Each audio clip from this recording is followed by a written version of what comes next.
하나님께서 한 주 동안 아주 잘해 주셨습니다. 그 중에 몇 가지만 같이 나누도록 하겠습니다. 제일 먼저 금요일부터 토요일까지 중고등부 연합 수련회가 있었습니다. 이제 갑자기 어쩌면 연합하게 됐는데요, 오히려 더 잘된 면도 있는 것 같아요. 중고생들이 합심해서 약 100여 명이 함께 모여서 기도할 때 뜨거웠다고, 저는 이제 못 가봤는데 갔다 오신 분들이 다 그렇게 이야기한 걸 보면서 너무 감사했습니다. 뒤에서 기도해 주시고 섬겨준 모든 분들에게 감사를 드립니다. 두 번째로는 이제 오늘 우리 어깨때까지 하고 왔어요. 갑자기 선거철인 줄 알았어요. 너무 좋아요. 분위기가 아주 잔치 분위기가 딱 나요. 성산 기쁨의 동산교회를 드디어 우리가 오늘 파송하게 됩니다. 들으신 분 알겠지만 지난주에 우리가 헌금했는데요, 자그마치 2,400만 원이 넘게 나왔어요. 원래 우리가 수없이 몇 번 했잖아요. 선교사 파송 또 분립개척 했는데 되게 1,300에서 1,500 정도 나오는데 이번에는 2,400이 넘었어요. 물론 한 분이 거액을 했기 때문에 가능했지만, 그러나 그건 성산 기쁨의 동산교회를 향한 하나님의 뜻이었다 생각하고 감사하고, 또 개인적으로 헌금한 내역수까지 합치니까 3천만 원이 넘어요. 엄청난 거죠. 여러분, 이게 3천만 원 숫자가 잘 이해가 안 될 텐데요, 2006년에 우리 교회가 안산동산교회에서 파송받을 때 우리는 건물을 받았기 때문에 다른 교회처럼 돈은 받지 않았어요. 딱 하나 전 교인이 헌금을 한번 해줬는데 그때 3천만 원 좀 더 나왔어요. 그러니까 9천 명이 헌금한 것과 우리 헌금한 것이 거의 비슷하다. 어마어마한 거죠. 누가 하신 일일까요? 하나님이 하신 일이죠. 성산 기쁨의 동산교회를 위해서 하나님이 그렇게 하신 거죠. 더 놀라운 것은 30명이 이렇게 합류하게 됐다는 거예요. 한 달 밤 전만 해도 한 명이라고 하는 장 목사님이 사색이 돼갖고 도저히 안 될 것 같아요. 하나님이 이렇게 놀라운 계획이 있으셔서 30명이 함께 파송받게 되었고요. 더 중요한 것은 우리 재직 수련회 때 T40에 대해서 함께 나누는데 장 목사님만 못 들었어요. 왜냐하면 다른 세미나 가느라고. 그런데 사모님을 잘 아는 한 평신도 선교사가 실제로 필리핀에서 이 T40 전도 전략을 통해 이렇게 전도했고 교회를 세운 평신도가 있어요. 그분을 만나갖고 이야기를 듣고 뜨거워졌어요. 그러니까 하나님이 돈 준비하시고 사람 준비하시고 개척교회 가장 중요한 전도를 위한 특별한 전략을 만나게 하셨다. 누가 봐도 하나님이 하셨다. 할렐루야. 하나님께서 놀랍게 일하심을 감사하고, 이건 여러분이 그동안 계속해서 기도해 주시고 또 섬겨주시고 함께 해줬기 때문에 가능한 일입니다. 모두에게 감사를 드립니다. 세 번째로는 이제 저 개인적으로 성맥 졸업여행을 다녀왔어요. 2년 과정에 이제 마지막 코스가 1박 2일 또는 2박 3일 여행인데, 이번엔 서울 북촌으로 가서 거기서 1박하고 갔는데요. 우리 성도들이 그러니까 매년 느끼지만 너무너무 행복해요. 저는 늘 그 자리에 있습니다. 원하는 사람, 양육이 끝난 사람 중에 지원자를 받아서 저는 담임 목사로도 늘 그 자리에 있고, 원하는 사람이 같이 모여서 2년간 저랑 같이 시간을 보내고 1박 2일을 함께 지내면서 너무 행복해요. 저는 많은 사람 중에 하나님께서 특별히 그런 복을 누리게 하시는 걸 보면서 나도 평신도라면 저런 복을 누리고 싶다. 알아서 하시고요. 이렇게 성mek 여행과 또 중고등부 수련회와 장례가 이렇게 또 제자 우리 전도팀이 야외로 가는 바람에 차량이 굉장히 어려웠어요. 그런데도 지혜롭게 잘 섬겨주셔서 모든 분들에게 감사를 드립니다. 자, 이제 오늘 제목을 한번 보겠습니다. 오늘 제목이 뭡니까? 무엇으로 알리까? 세 번째, 2018년 들어서 세 번째 설교를 하는데요. 첫째, 둘째 주 설교를 하고 셋째 주 설교를 준비하다가 문득 하나님이 주신 깨달음이 있었어요. 하나님이 지금 놀랍게 하나의 흐름으로 가고 있구나. 사실 이 본문과 제목은 우리 부교육자들과 함께 정한 본문이고 제목이기 때문에 그런 의도가 없었는데, 정해놓고 나서 설교를 준비하고 두 주를 하고 셋째 주를 준비하면서 느끼는 게, 하나님께서 2018년도에 우리에게 특별히 주고자 하시는 메시지가 있구나라는 걸 느꼈어요. 여러분, 첫째 주에는요, 범죄 직후에 심판과 벌이 선포되면서 동시에 최초의 복음이 주어졌습니다. 그 고통과 아픔 중에 복음이 주어졌다면 지난주는 어땠습니까? 노아 홍수 후에 창조의 아름다운 모습이 다 사라졌을 때의 그 공포와 두려움, 상처, 그런 노아와 가족들에게 영원한 언약을 하나님께서 들려주셨어요. 이 계속 힘들고 어려운 인생들에게 하나님이 즉시 말씀하셔서 위로하시고 또 힘주시는 것을 볼 수 있습니다. 오늘 세 번째로 동일한 맥락으로 두려워하고 있는 아브라함에게 하나님이 먼저 찾아오셔서 말씀하시는 것을 볼 수 있어요. 이게 바로 하나님 아버지의 마음입니다. 사실 성경은요, 우리에게 하나님이 어떤 분인가를 보여주는 가장 중요한 통로예요. 그래서 이걸 특별 계시라고 얘기하죠. 하나님의 사랑의 편지라고 얘기해요. 하나님이 우리를 향한 그의 마음이 어떤 것인가를 계속해서 보여주고 있는데, 오늘은 특별히 두려워하고 염려하고 걱정하고 있는 우리들에게 하나님이 아브라함을 찾아오셔서 말씀하신 것처럼 여기 앉아있는 우리 모두에게 말씀해 주심으로 예배 올 때는 두려움과 염려와 근심 걱정이 있었다 할지라도 돌아갈 때는 자유하고 기대감으로 돌아가게 되시기를 주의 이름으로 축원합니다. 그럼 아브라함이 두려워하고 있었다는 걸 어떻게 알 수 있느냐? 15장 1절을 보겠습니다. 우리 본문은 8절부터지만 1절을 보시면 1절 같이 한번 읽어볼까요? 시작.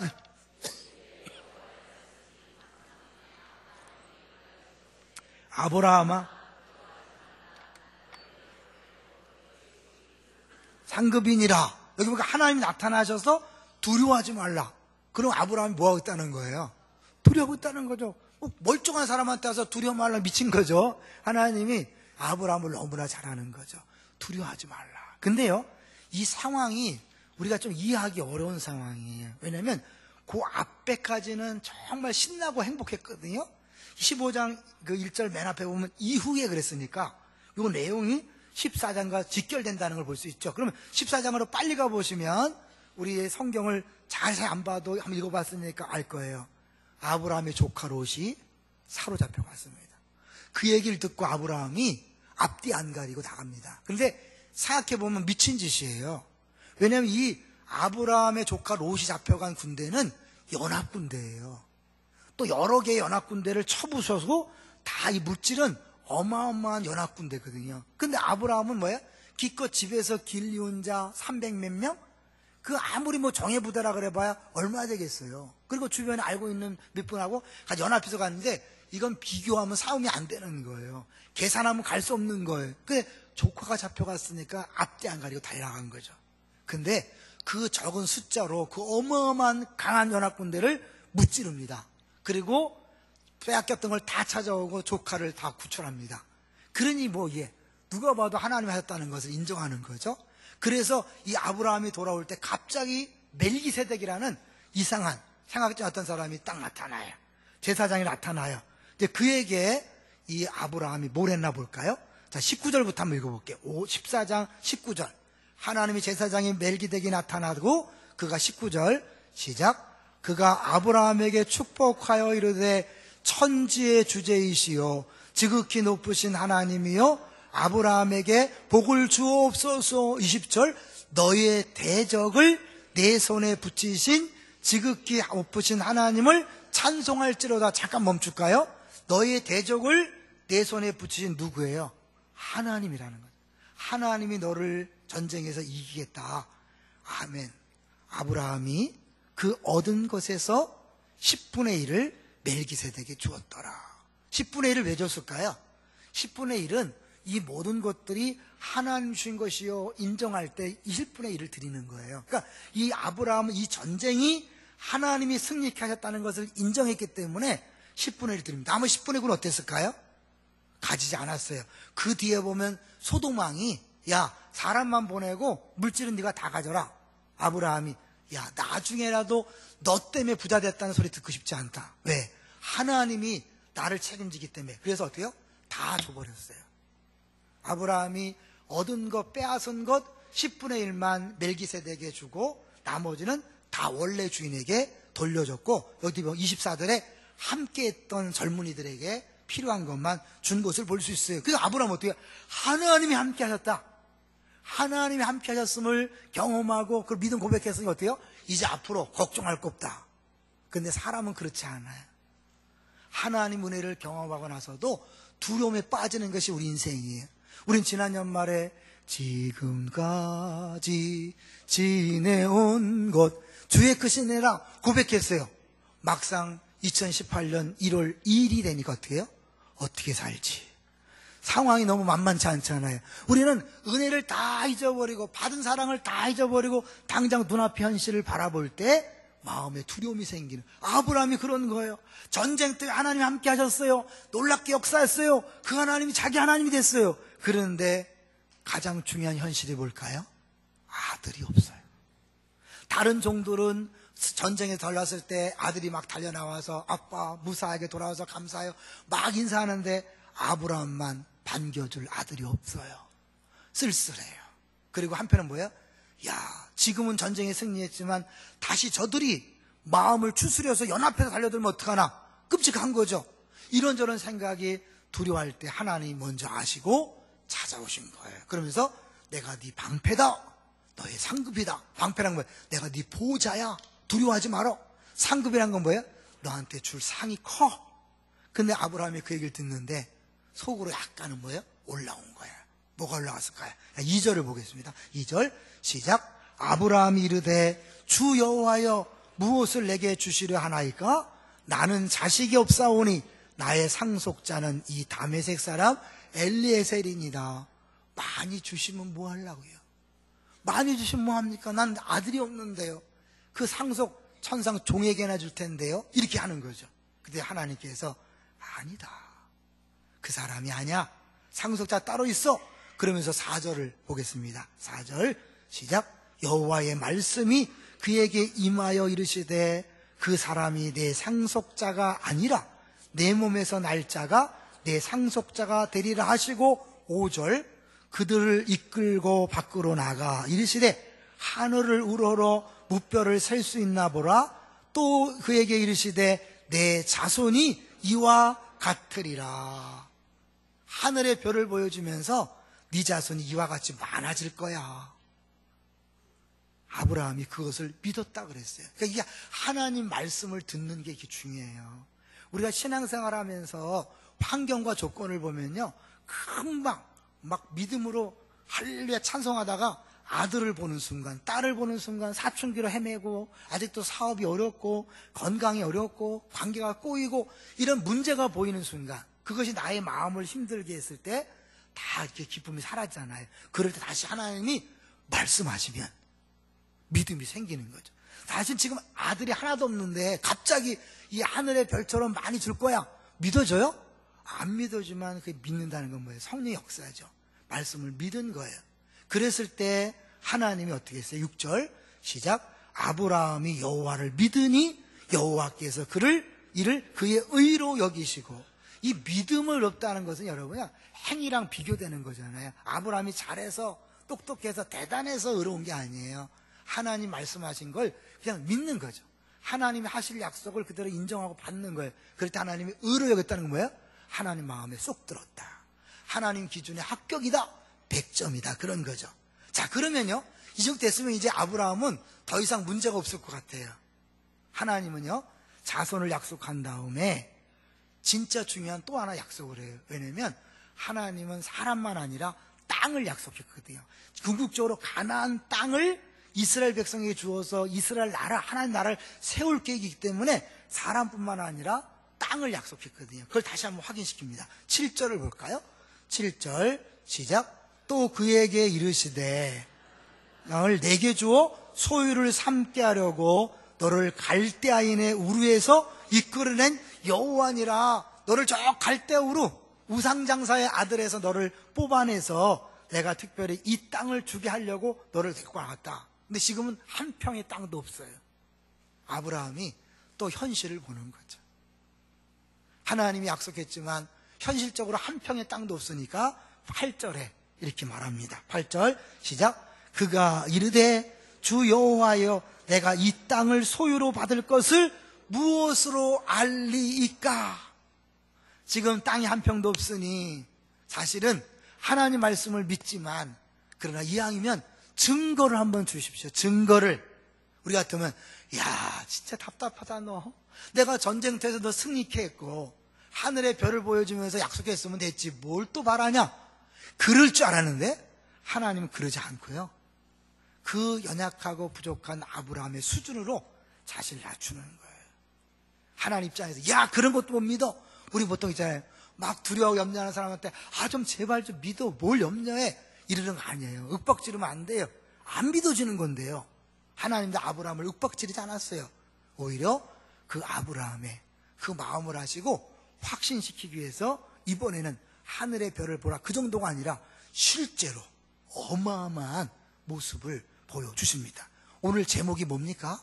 무엇으로 알리까? 제목을 기억하세요. 신앙생활 하다가 자꾸 내 마음이 흔들릴 때, 눈에 보이는 현실이 나를 두렵게 할 때, 그때 아브라함처럼 하나님 앞에 요구하세요. 무엇으로 알리까? 아브라함에게 실제적인 확실한 증거를 보여주신 하나님이 우리 하나님입니다. 여러분에게도 하나님께서 찾아오셔서 말씀하실 거예요. 그냥 무턱대고 믿는 게 아니에요. 안 믿어질 때 안 믿어진다고 얘기하세요. 두렵다고 말씀하세요. 증거를 달라고 요구하세요. 죄가 아닙니다. 주님께서 그런 것들을 원하세요. 자, 9절을 볼까요? 그랬더니 9절에 시작. 여호와께서 그에게 이르시되 나를 위하여 3년 된 암소와 3년 된 암염소와 3년 된 순양과 산비둘기와 집비둘기 새끼를 가져올지니라. 하나님께서 가져오라 그랬으니까 우리가 보통 일단 제물로 보면 좋겠죠. 근데 이것이 진짜 제물이라는 걸 볼 수 있는 게 뭐냐면 10절이에요. 10절 시작. 아브라함이 그 모든 것을 가져다가 그 중간을 쪼개고 그 쪼갠 것을 마주 대하여 놓고 그 새는 쪼개지 아니하였다. 왜 새는 쪼개지 않았을까요? 작으니까. 네, 그것도 맞지만 성경 레위기에 보면 제물로 드린 새는 쪼개지 않습니다. 그냥 목을 비틀고 피를 내서 이제 그렇게 드리는데, 여기서 새를 쪼개지 않았다는 것은 이것이 하나님이 제물로 요구하셨다는 것을 보여주고 있는 거죠. 이거는 어디까지 가냐면 나중에 하나님이 모든 제사의 제물을 볼 때마다 이 아브라함과 한 언약을 기억하시겠다는 걸 보여주는 거예요. 그 이후에 이스라엘 백성이 죄를 짓고 제물을 드리며 죄 용서함을 구할 때마다 단순히 그 죄의 문제가 아니라 아브라함에게 요구했던 그 제물과 그 제물을 통하여 하셨던 그 하나님의 어쩌면 퍼포먼스, 어쩌면 하나님의 놀라운 그 약속의 모습을 스스로 무지개를 보고 기억하는 것처럼 그 제사를 볼 때마다 기억하시다가 결국에는 어디까지 갈까요? 결국에는 예수 그리스도를 십자가에 못 박아 죽게 하시는, 약속을 지키기 위해서 십자가 못 박아 죽게 하시는 그 자리까지 가는 거예요. 자, 그러면 좀만 더 가볼게요. 자, 이렇게 쪼갰어요. 왜 쪼갰을까요? 그 뒤 읽어보면 아시겠지만 나중에 뭐예요? 그 쪼갠 사이로 아브라함이 아니라 하나님이 지나가십니다. 이게 뭘 얘기하냐면 그 당시 아직은 이제 이 구체적인 모세오경이 나오기 전이니까 하나님의 제사법이 구체화되지 않았을 때에 그 당시에 고대 근동에서는 약속을 할 때, 언약을 할 때, 나라와 나라가 계약을 맺을 때 이런 의식이 있었어요. 동물을 쪼개놓고 양 당사자가 지나가는 거예요. 왜 지나갈까요? 만약에 우리 둘 중에 누구든지 약속을 어기면 이 동물처럼 쪼개지는 거다. 죽는 것이다. 하나님이 동물을 쪼개고 지나갔다는 건 뭐냐? 스스로 자신을 저주에 묶는 거예요. 하나님 안 그래도 되잖아요. 뭐가 아쉬워요? 야, 그냥 믿어 임마. 이럴 수 있잖아요. 근데 하나님이 이 아브라함에게 확신을 심어주기 위해서 스스로 동물을 쪼개고 지나감으로, 누구나 다 알 수 있는 방식으로 자기가 이 약속을 어기면 죽을 것이라고 목숨을 걸고 약속을 하는 거예요. 하나님은 절대로 그 약속을 깰 수 없어요. 그래서 다시 가지만 예수님이 십자가에 죽으신 이유, 하나님 내가 너희를 영원한 하나님이 되겠다 약속을 했는데 이스라엘 백성이 계속 죄를 지니까 어떻게 해요? 더 이상 약속을 지킬 수가 없어. 왜? 죄진 사람들 심판해야 되잖아요. 그들이 하나님이지만 죄진 사람을 용서할 수 없잖아요. 그러면 그들을 다 심판해야 되는데 그럼 하나님이 내가 너의 영원한 하나님이 되겠다는 이 목숨 걸고 약속한 내용을 어떻게 하란 말이에요? 하나님이 그 약속을 지키기 위해서 약속의 상대자인 인간을 그 죄의 문제를 해결할 필요가 있었던 거예요. 그냥은 용서가 안 되잖아요. 말로 용서되는 게 아니잖아요. 피 흘려야 사함이 있잖아요. 그러니까 어떻게 해요? 이 세상 사람이 아닌 하나님의 아들이, 아무 죄 없는 아들이 이 땅에 오셔서 육신을 입고 오셔서 모든 인류의 죄를 덮어 쓰고 저주받고 죽음으로 말미암아 죄의 문제를 해결하고 살려내놓고 내가 너의 하나님이다. 이게 지독하신 하나님, 한 번 약속하신 것을 지키기 위해서 자기 아들을 죽이면서까지 하나님의 약속을 지키는 분이라는 걸 보여주는 거예요. 그래서 신실하신 하나님이 되는 거예요. 우리가 믿을 만한 믿으신 하나님이 되는 거예요. 할렐루야. 하나님이 아브라함에게 그렇게 약속하셨는데 더 가깝게는 어떻게 이루어졌느냐? 이것은 일단 이스라엘 백성이 가나안 땅에 들어갈 것을 약속하는 거거든요. 그래서 13절을 볼게요. 13절에 보시면 시작. 여호와께서 아브라함에게 이르시되 너는 반드시 알라 내 자손이 이방에서 객이 되어 그들을 섬기겠고 그들은 400년 동안 내 자손을 괴롭히리니. 이 아브라함에게 한 약속은 언제 이루어지는 거예요? 400년 뒤에. 하나님의 프로젝트는요 이런 거예요. 우리가 하나님 말씀을 들었어요. 비전을 붙잡았어요. 하나님 이렇게 해주겠다고 약속했어요. 우리 자녀를 통하여, 우리 가문을 통하여, 우리 회사를 통하여 뭘 하시겠다고 딱 해서 아멘! 막 기도했는데 현실은 2년이 지나고 5년이 지나고 10년이 지나도 아무런 변화가 없어요. 남편을 통하여 주님이 하실 줄로 믿습니다. 이 남편이 교회도 안 오네. 우리 가정을 통해, 자녀를 통해 하나님께 하실 줄 믿습니다. 기도할 때 뜨거웠는데 5년이가 10년이 더 나빠져요. 그럴 때 우리에게는 좌절과 절망이 오지만 그것도 하나님 프로젝트 계획 속에 포함되어 있다는 걸 보여주는 거예요. 이스라엘 백성이 400년 동안 애굽에 살면서 마지막에는 노예 생활을 하고 철저하게 고통당할 것을 미리 말씀하는 거예요. 하나님이 약속을 받은 민족이요 가나안 땅에 들어갈 민족인데 왜 고통을 받습니까? 우린 조금 일단 고난이 오면 어떻게 해요? 무조건 하나님이 살아계시다면서요. 하나님 우리 사랑한다면서요. 왜 우리 집을 이렇게 방치합니까? 왜 나에게 이런 고통을 줍니까? 라고 당장 고통만 오면 난리를 치잖아요. 근데 그 고통과 아픔도 하나님이 준비해 놓으시겠다는 걸 보여주고 있는 거예요. 400년 뒤니까 나중에 있는 사람들은 이게 왜 왔는지도 모르는 거죠. 전체 그림을 못 보니까. 우리가 하나님의 비전을 받을 때 어떤 사람은 아브라함 때 받은 사람이에요. 아브라함적인 시작인 사람이 있어요. 어떤 사람은 400년 뒤에 열매 있는 거죠. 다시 송산 기쁨의 동산교회는요, 안산 동산교회 김인중 목사님의 입장에서 볼 때는 뭐예요? 끝에 가 있는 거예요. 그분이 반월공단에 아무 연고도 없이 달랑 3명이 왔을 때 송산 기쁨의 동산교회 있을 줄은 아무도 모르는 거죠. 본인도 몰랐죠. 하나님만이 갖고 계신 것이죠. 이해되시나요? 그러니까 그때는 전혀 알 수 없었던 그 일들 하나님의 계획을 따라 착착착착 진행되는 거예요. 그렇다면 우리의 기도 제목, 우리의 비전 10년, 20년 동안 아무런 흔적이 없다 그래서 두려워할 거 있습니까? 없어요. 아브라함이 하늘의 별처럼 많고 200만의 자손이 나타날 것을 약속했지만 실제로 그는 당대에 이삭 하나를 딸랑 얻고 말았어요. 그게 하나님이 하시는 일이에요. 여러분, 우리에게 고난, 아픔 이상한 게 아닙니다. 그럴수록 왜 필요했을까요? 하나님이 가나안 땅을 약속했지만 몇십 명으로는 이 가나안 땅을 감당이 안 돼요. 어떻게 돼요? 최소한 200만이 있어야 돼요. 그럼 200만이 피가 섞이지 아니하고 순수한 혈통을 유지하면서 200만이 되기는 쉽지 않아요.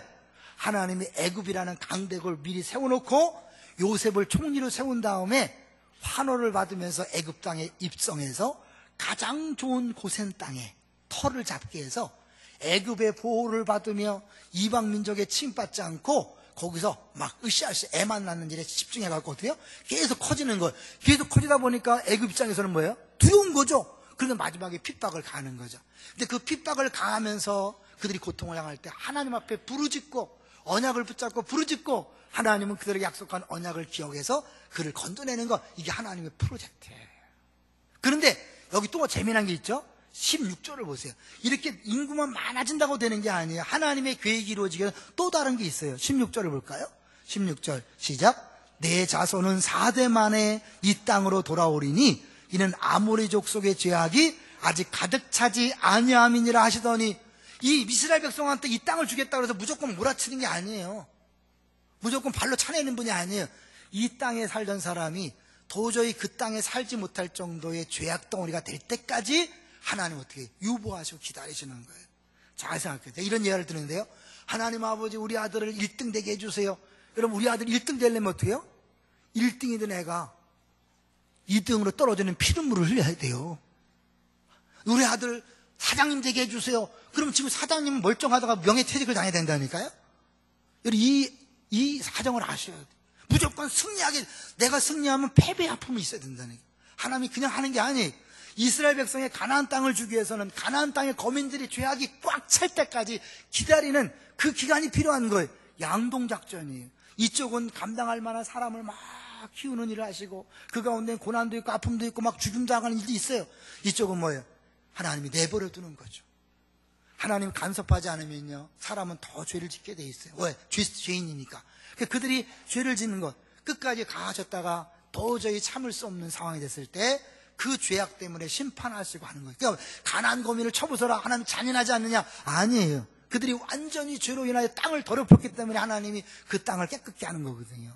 하나님의 이런 어마어마한 계획 속에서 우리 인생을 이곳까지 인도하신 줄로 믿습니다. 우리 안산은 안 산다 하면 사는 것이라고 늘 그렇게 얘기했어요.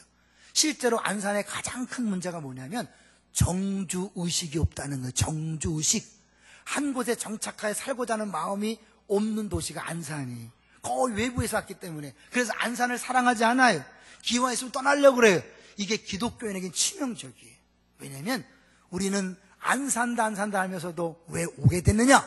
돈이 없어서 사기당해서 가난해서 온 게 아니에요. 하나님께서 보내신 줄로 믿습니다. 이 사명 의식이 있어야 돼요. 그래서 김인지 목사님들 한 얘기 있어요.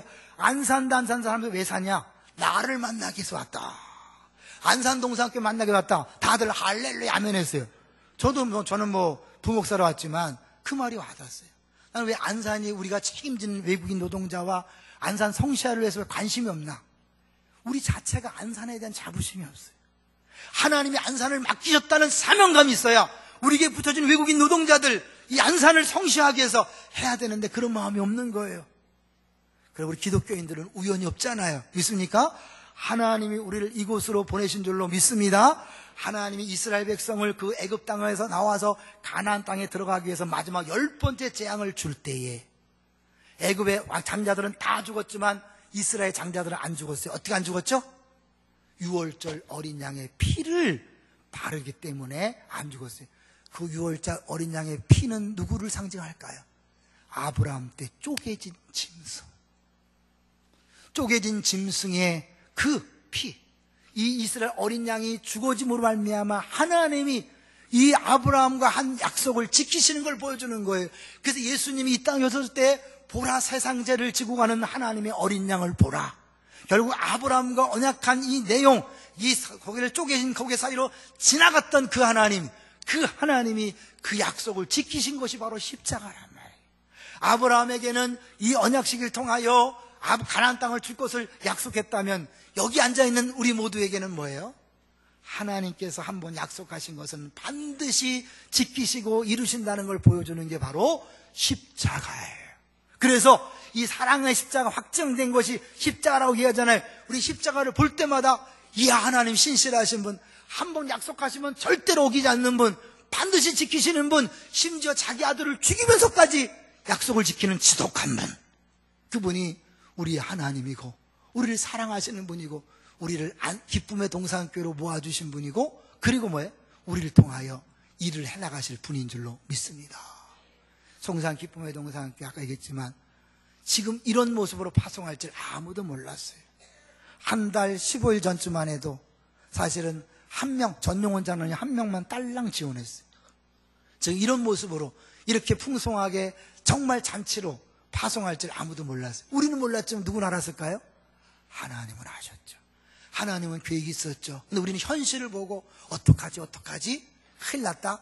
우리 입장에서 큰일 난 거죠. 하나님은요, 하나님의 교회를 친히 세워가십니다. 기쁨의 동산교회를 세우신 하나님, 안산 동산교회를 세우신 하나님, 그 하나님이 송산 기쁨의 동산교회를 세우신 줄로 믿습니다. 그러므로 또 송산 기쁨의 동산교회 또 가면서 딱 갔더니 딸랑 조그만 공간 하나야. 이제 가면 빨리 꽉 차서 이제 모자라. 너무나 많이 가기 때문에. 그래 가서 또 공간이 없어요. 이렇게 쩔쩔매지 마세요. 주님이 하시면 또 다른 계획, 또 다른 뜻이 있는 줄로 믿습니다.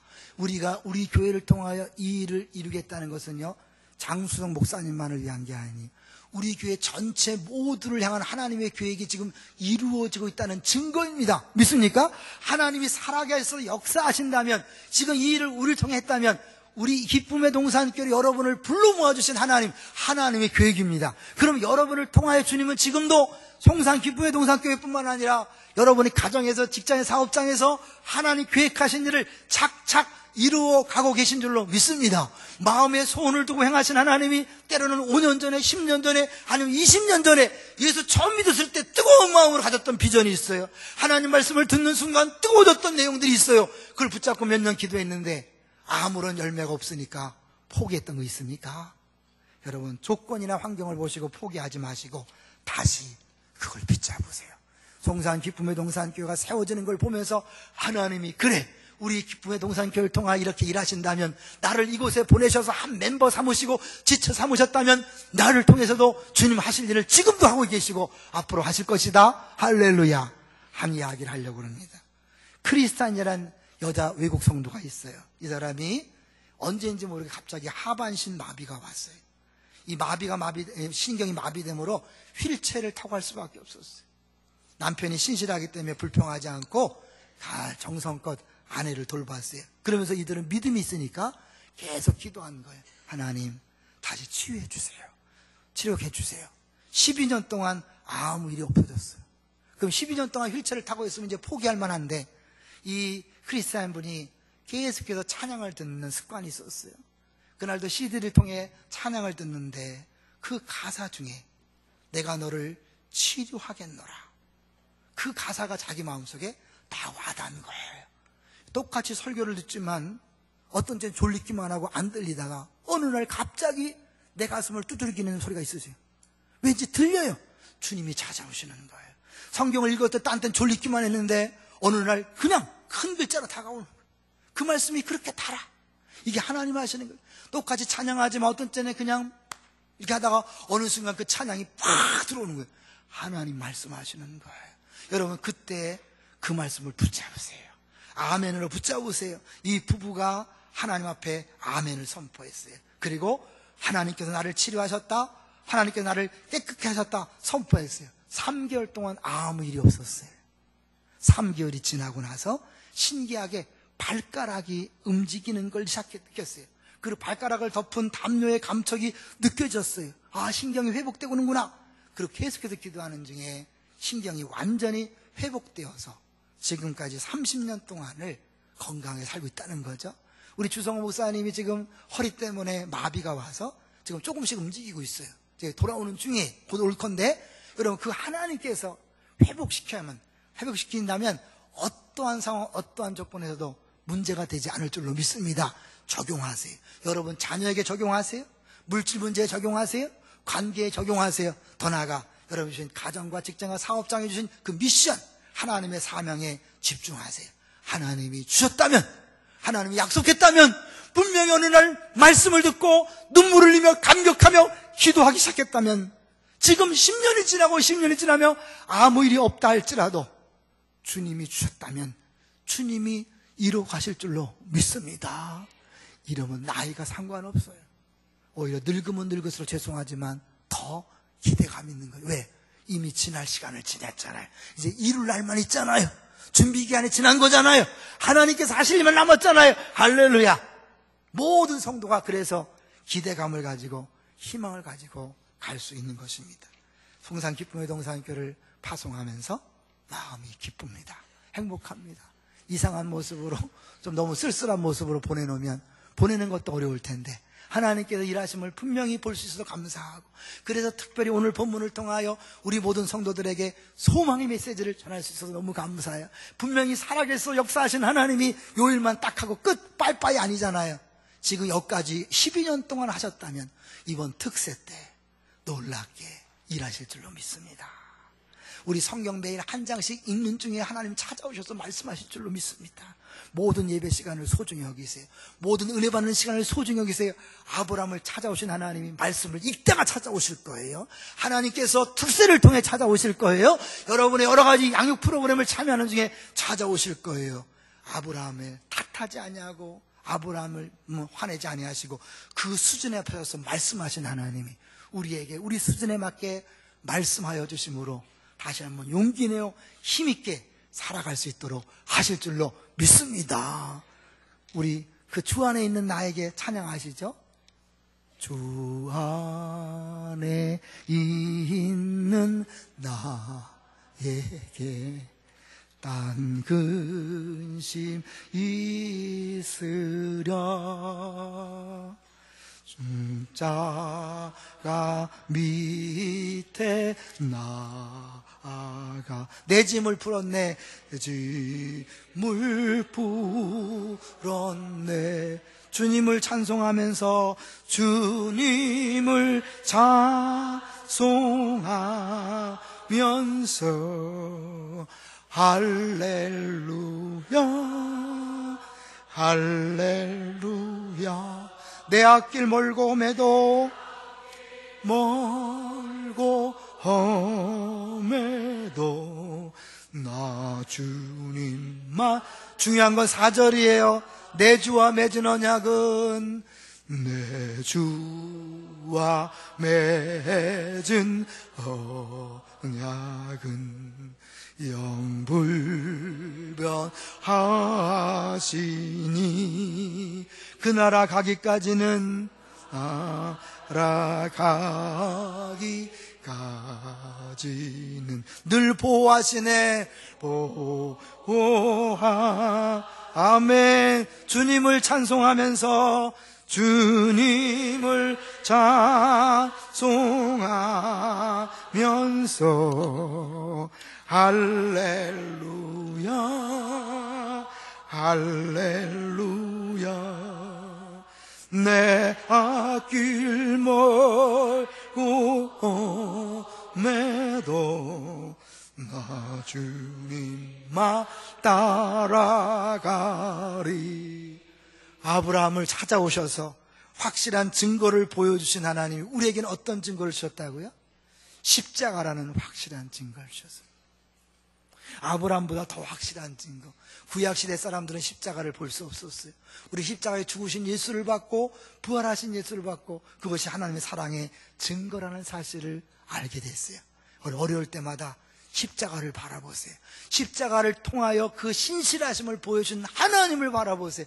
그 하나님만 믿으세요. 하나님만 붙잡으세요. 상황과 조건을 보지 마시고 그 하나님을 믿는 가운데 2018년도 힘있게 한 걸음 한 걸음 소망 가운데 담대히 걸어가게 되시기를 주의 이름으로 축원합니다.